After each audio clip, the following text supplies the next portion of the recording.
Okay, so there's like multiple different ways that you can blend something or like get a soft brush look in something. So one of the ways that you could do it is that you could like say you were drawing something with a pen, and then this is like your pen drawing, and then you take a blending brush. See here it says blend. This is the blur brush, and you could just do that. Or you could take a paintbrush like this one, and then you just keep adding more strokes until it decreases opacity. When I'm using multiply, I usually will get a white thing and then just kind of go over it and like blend it out, like that. And the reason why I do that is because if I'm operating on the layer above and I don't have that, it doesn't blend as much. You can see there's still like a lot of texture here, unlike this one, which was drawn directly onto the layer. And the reason why I choose white is because when I put it on multiply, you don't see the white parts at all. It just disappears. So the last way that you can get soft lighting, is just to use an airbrush. And an airbrush is great because, let me get an example of like an art piece that isn't shaded, and then I can like shade it. So and so say I have this right here, I'll do like clip to the layer, and let's do, so I could do like this glow with the airbrush, like glow with the airbrush for like, the light source of like the sky, and I could go in with a smaller airbrush to put in some of the softer shadows, but like they're harder than the general light, so it makes it more defined.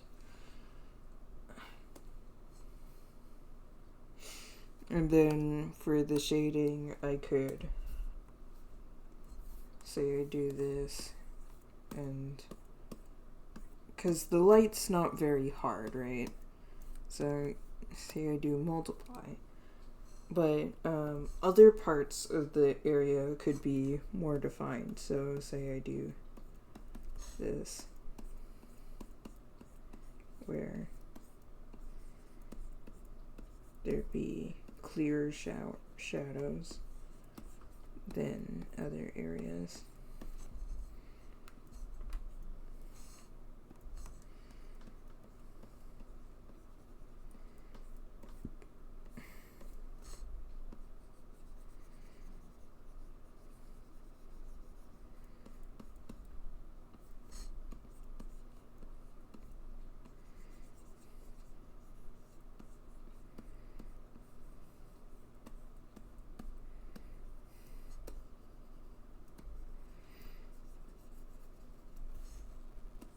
So like see how these ones are more defined than the first shadows that I put there, but I also still have the other shadows here, like here it is. And then I'll do some highlights, maybe like the spokes of the bicycle.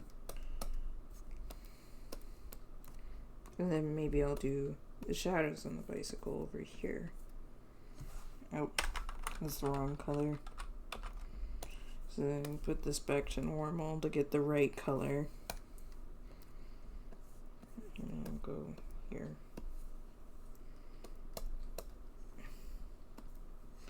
And then say that I wanted to make some parts softer, but not like the whole thing. And then I just go and blend it here. Right here. Or like I want this part to be blended, but like not over here, because the shadows would be harder here. Same over here. Like I want this to be blended a little bit, but not a lot.